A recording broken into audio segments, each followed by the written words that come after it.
Hi everybody, this is David Lockwood. It gives me great pleasure on January 1st, 2022. It's about 7 p.m. to wish you all a happy new year. I hope that 2022 will be a good year for everybody. I have a funny feeling that it will be a year of awareness and openness. So this is the part of the journey that I'm sure a lot of you have been waiting for. And this is to do with I have fifth dimension telepathy. That's my series that I'm doing, and which has taken me 60 years to get there. And this part of the series is to do with my ET friends. And you're saying, what are ET friends? Well, ET stands for extraterrestrial.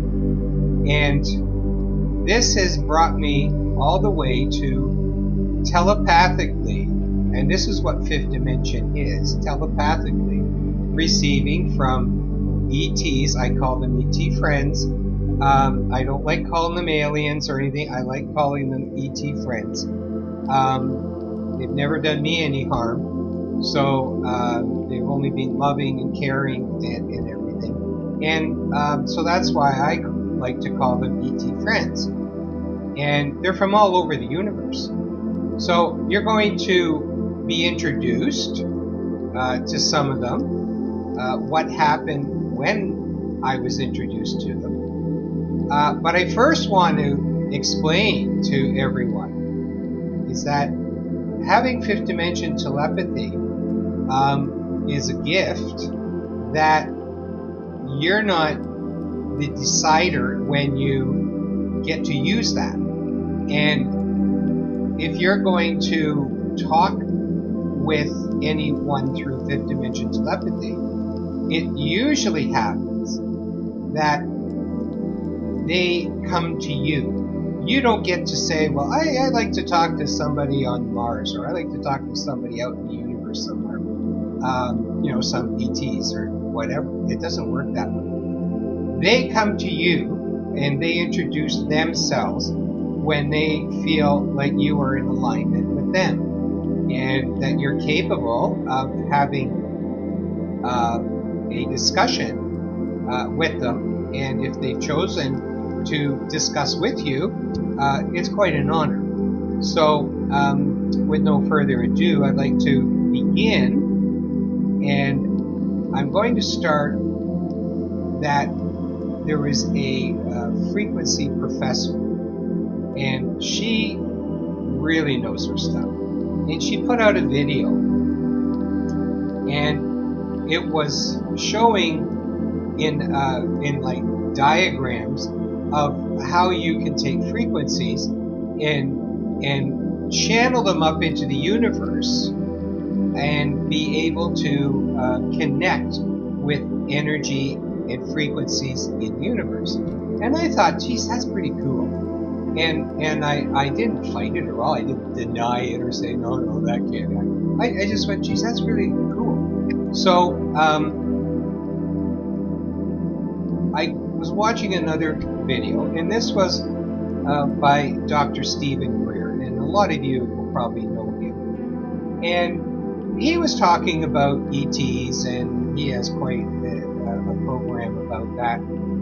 They do a lot of field trips and that, and they've got some results, etc. And so, but one of the things that I caught in one of the videos was that Stephen Greer expressed that he thought one way to keep control of the people was to stage the U.S. to stage their own ET invasion. Well, as it turns out, I of course this never entered my mind, so therefore I wasn't asking about it. But he said that they had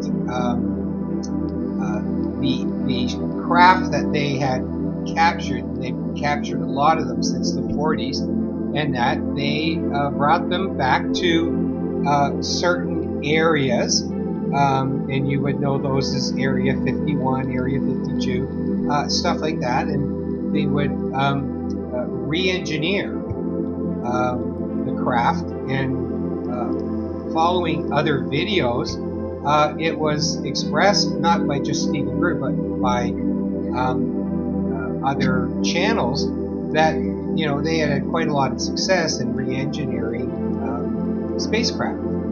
And of course, everybody's going to say, no, they didn't. No, there's no such thing. They can't go out in space and all the rest. Well, that I leave to you to decide whether that's true or not.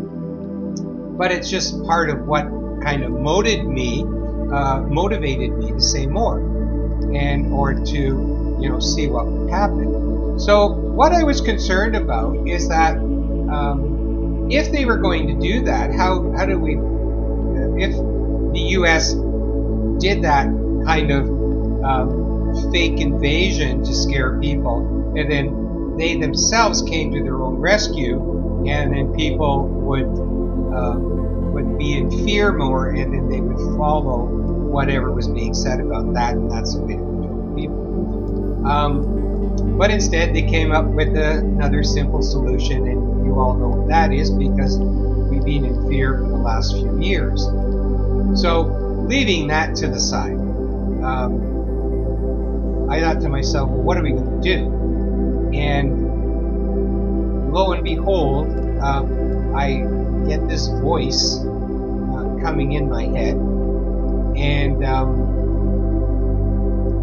at that point, a lot of times I can't move when somebody wants to contact me. And remember, as I said, they contact you. You don't have a choice. So I just let it happen. So I got contacted, and I kind of asked, what is your name? And they said, well, you wouldn't be able to pronounce it, so we're going to take one of your names on your planet, and you can direct your questions and call us, etc. by that name. And it turned out to be Nick. So Nick was an ET that lived about 36 million light years from where we are on Earth. And it was basically how they worded it on the outer edges of the universe. And they were, in fact, what we would call bird people. So they would stand, and they had appendages and whatnot, and some were covered in feathers, etc. They had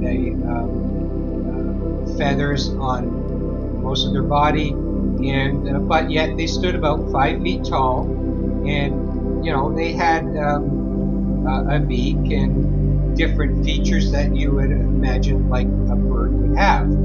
And so I just accept all this stuff. I mean, it's not too far out that this was happening, or this is the first ET race to contact. And the reason being is because they had the ability to, or their purpose in the universe, and all ET races, they have as a collective, each one has a purpose in the universe in what they do, and contribute to the whole. So I'm going to stop right here. I only do them in 10-minute intervals, these videos, so I'll leave it here at 9 minutes and change, and then we'll get on to who this first ET was, or ET race was.